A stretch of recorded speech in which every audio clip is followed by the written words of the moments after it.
કેમ છો બધા મજામાં હશો તેવી આશા અને શુભેચ્છાઓ। તમારા બધાનું સ્વાગત છે આપણી રેસીપીની ચેનલ સિલ્વર સ્પૂન હીરોઝ કિચનમાં।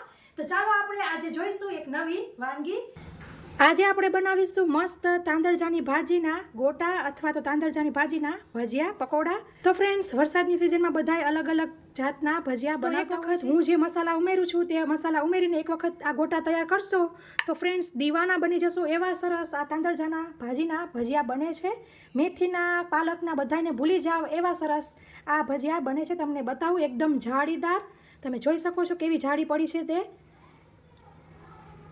તો ખાવામાં પણ સોફ્ટ અને સેજ પણ તેલ નહીં રહે મિત્રો। તો જરૂરથી એક વખત મારી રીતે ટ્રાય કરજો અને બધાને તમે શેર કરજો। પહેલેથી છેલ્લે સુધી વિડીયો જોજો, કંઈ પણ ટિપ્સ આપતી હોય તો તે ભૂલાઈ ન જાય, સ્કીપ ન થઈ જાય। તો ચાલો ફ્રેન્ડ્સ, મોડું કર્યા વગર જોઈ લઈએ મસ્ત એવા આપણા ગોટાની રેસીપી। અને સાથે ચટણી પણ હું રેસીપી આપવાની છું, તો છેલ્લે સુધી વિડીયો જરૂરથી જોજો। સૌપ્રથમ આપણે મિક્સર જાર લેશું અને તેની અંદર આવી રીતે 1 ટેબલ સ્પૂન સૂકા ધાણા લેશું, 1 ટેબલ સ્પૂન મરી લેશું, 1 ટેબલ સ્પૂન વરિયાળી લેશું। તો હવે આપણે બધાને અધકચરા વાટી લેવાના છે, પીસી લેશું। તો તમે જોઈ શકો છો સરસ અધકચરો આપણો પાવડર થયો છે। આવો જ કરવાનો છે, મોઢામાં આવશે તો મજા આવશે। મિક્સર જારમાં પીસ્યું તો તેને એક બાઉલમાં કાઢી લીધેલું છે। તો તે મસાલાની અંદર ઉમેરીશું 1 ટેબલ સ્પૂન સફેદ તલ, પછી આપણે તેની અંદર ઉમેરીશું 1 ટીસ્પૂન અજમો। તો આ આપણો સૂકો મસાલો બિલકુલ રેડી થઈ ગયો છે, સાઈડ ઉપર રાખીશું। હવે આપણે તેની અંદર લસણની કળી ઉમેરવાની છે 10 જેટલી। આવી રીતે તીખા લવિંગિયા મરચાં 3 ઉમેરીશું। 1.5 ઇંચ જેટલો આદુનો ટુકડો લેશું, તેને કટકી કરીને ઉમેરી દેશું। સરસ વ્યવસ્થિત મેં તેને ધોઈ લીધેલું છે, તમારે છાલ કાઢવી હોય તો કાઢી શકો છો। આને પણ આપણે પીસી લેશું। તો આપણે સરસ પીસી લીધું છે। પહેલાં એમને કોરું પીસીને પછી 2 ટેબલ સ્પૂન પાણી નાખીને પીસી લીધું છે, એટલે બધું સરસ વટાઈ ગયું છે। આને પણ સાઈડમાં રાખીશું। પછી આપણે તાંદળજાની ભાજી લેવાની છે, તમે જોઈ શકો છો સરસ સાફ કરી લીધી છે, દાંડલા વધારાના મોટા કાઢી લીધેલા છે।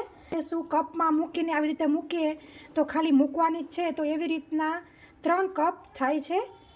2 એવી મીડિયમ જોડી હતી, તો તેને સરસ સાફ કરી લીધી છે। તો હવે આપણે તેને સમારી લેશું। તો તમે જોઈ શકો છો સરસ સમારી લીધી છે। પાંદડા મેં ઓલરેડી ધોઈને સરસ કપડા પર સૂકવીને જ લીધેલા હતા। જો તમે ન ધોઈ હોય તો પછી આવી રીતના કરીને ધોઈને નિતારી લેવી। પછી આપણે એક મોટા બાઉલની અંદર આવી રીતના ચણાનો લોટ લેશું। 2 કપ ચણાનો લોટ લઈ રહી છું। અડધો કપ ઉમેરીશું ચોખાનો લોટ। ચોખાનો લોટ ન હોય તો તમે રવો પીસીને પણ લઈ શકો છો। હવે આપણે તેની અંદર જે સૂકો મસાલો બધું બનાવ્યો હતો વાટીને તે ઉમેરી દઈશું। જે આપણે ભીની પેસ્ટ બનાવી હતી તે પણ ઉમેરી દઈશું। તાંદળજો જે કટ કર્યો હતો તે આપણે ઉમેરી દઈશું।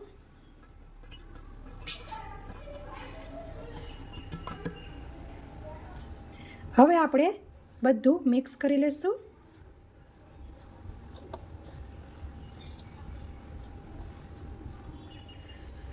તો સરસ બધું મિક્સ કરી લીધું છે। હવે આપણે 1 કપ પાણી લીધેલું છે, તેને સૌપ્રથમ તો પહેલાં આવી રીતે મિક્સર જારમાં થોડુંક લઈને બધું લઈ લેવું।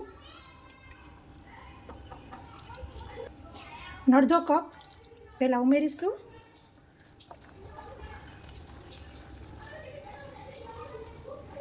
આવી રીતના ધીરે ધીરે પાણી ઉમેરવાનું છે।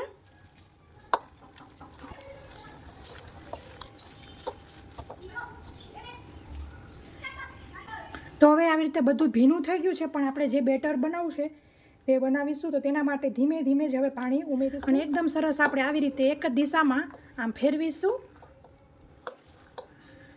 અને તમે જોઈ શકો છો ઓલમોસ્ટ 1 કપ વપરાઈ ગયો છે, પણ બધાનો ચણાનો લોટ ને ચોખાનો લોટ અલગ અલગ હોય છે। બાય ચાન્સ તમે તાંદળજાની ભાજી ધોઈને લીધી હોય તો તેની પણ ભીનાશ હોય છે, એટલે ધ્યાનથી પાણી ઉમેરવું। પછી આપણે આવી રીતે 1/4 ટીસ્પૂનના પણ અડધા એવા ખાવાના સોડા ઉમેરીશું। સાથે આપણે મીઠું પણ ઉમેરી દઈશું। સ્વાદ મુજબ હું અહીં 1/2 ટીસ્પૂન લઈ રહી છું. પછી આપણે સોડા ઉપર લીંબુનો રસ ઉમેરીશું. અડધા એવા લીંબુનો રસ ઉમેરવાનો છે આપણે સોડા એક્ટિવેટ કરવા માટે. અને હવે આપણે બધું સરસ મિક્સ કરી લઈશું. એક જ દિશામાં ફેરવવાનું છે. સાઈડમાં તેલ પણ ગરમ કરવા રાખી દીધેલું છે. તો તમને બતાવું કે આવી રીતના આપણે આમ ગોટા મૂકીએ એવી રીતે બેટર બનાવેલું છે. તો ફ્રેન્ડ્સ, સરસ તેલ ગરમ થઈ ગયું છે.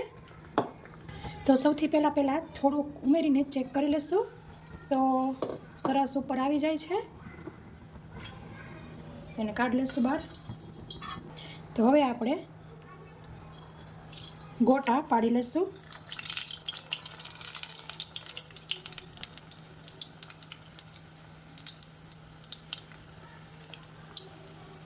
બહુ મોટાય નહીં, બહુ નાનાય નહીં, એવા માપના કરવાના છે.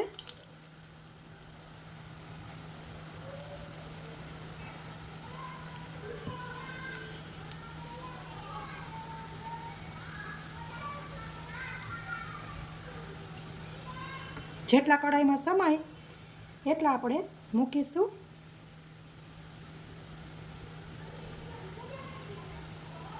ગેસની ફ્લેમ પછી ફાસ્ટ કરી દેવી. ભાજી આવે તો ક્યાંક આવી રીતના તે લાંબુ પડી શકે, પણ ચિંતા નહીં કરવાની. આપણે રીતે પાયડા કરવાના. 1 મિનિટ થાય એટલે પછી આપણે ફેરવીશું.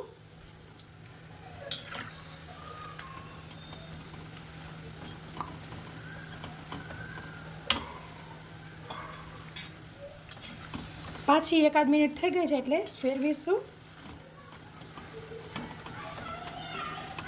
અને મિત્રો, આમ સરસ તેલ ડૂબાડૂબ હોવું જોઈએ તળતી વખતે. વધારે ઉમેરવાનું છે, છીછરું નથી રાખવાનું.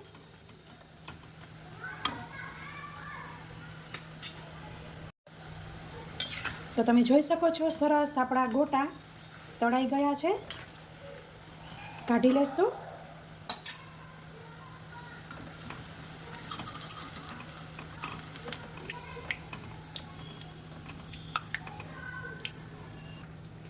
પાછું બીજી વખતે કરીએ ત્યારે પણ સરસ આ રીતે મિક્સ કરી લેવાનું.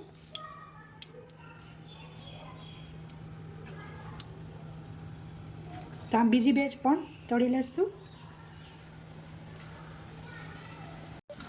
તો ફ્રેન્ડ્સ, બીજી બેચ પણ સરસ તળાઈ ગઈ છે. આવી રીતના મીડિયમ ગુલાબી જેવા થાય ત્યાં સુધી તળવાના રહેશે. તો આપણી તાંદળજાની ભાજીના ગોટા બિલકુલ રેડી છે. હવે તેની સાથે ખાવા માટે સ્પેશિયલ ચટણી બનાવી લેશું. તો ચટણી બનાવવા માટે આપણે મિક્સર જાર લેશું અને તેની અંદર આવી રીતના થોડોક ફુદીનો લેશું. 2 મરચાં લીધેલા છે. તમારે કેવી તીખી ચટણી કરવી છે તેના પર આધાર રાખે તે તમારા મરચાં કેવા લેવા તે. મેં મીડિયમ મોરા જેવા લીધા છે. કોથમીર ઉમેરી દઈશું.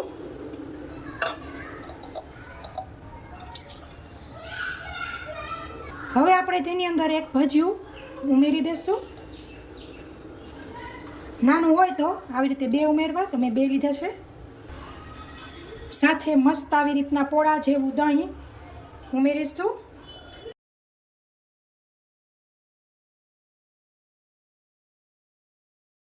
ચાર ચમચી જે જમવાની હોય તે ઉમેરીશું. અહીં મારું ખાટા જેવું છે એટલે આપણે લીંબુ આની અંદર નહીં ઉમેરવું પડે. જો મોરા જેવું દહીં હોય તો તમે લીંબુનું અડધું લીંબુ આની અંદર ઉમેરી શકો છો.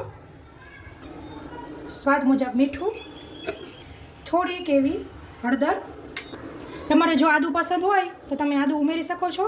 આપણે અત્યારે ભજીયામાં ભરપૂર મસાલા સરસ કરેલા છે એટલે લુખા ભજીયા ભાવે એવા છે, પણ આપણે ચટણી કરીશું તો તેની અંદર હું આદું નહીં ઉમેરું. તમારે ઉમેરવું હોય તો તમે ઉમેરી શકો છો.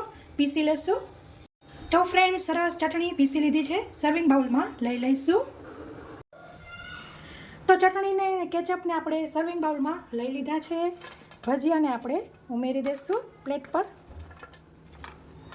તો ફ્રેન્ડ્સ, તૈયાર છે મસ્ત તાંદળજાના ભજીયા, અથવા તો તમે ગોટા પણ કહી શકો છો. તમને એક ખોલીને બતાવું. તમે જોઈ શકો છો કેવી આમ જાળી થઈ છે અને એકદમ ખાવામાં પોચા એવા સરસ આપણા ગોટા થયા છે. તમે પણ ઘરે જરૂરથી ટ્રાય કરજો. તો ફ્રેન્ડ્સ, રેસીપીમાં આટલું જ. ફરી મળીશું એક નવી રેસીપી સાથે. ત્યાં સુધી આવજો. Thank you. બાય. જય શ્રી કૃષ્ણ.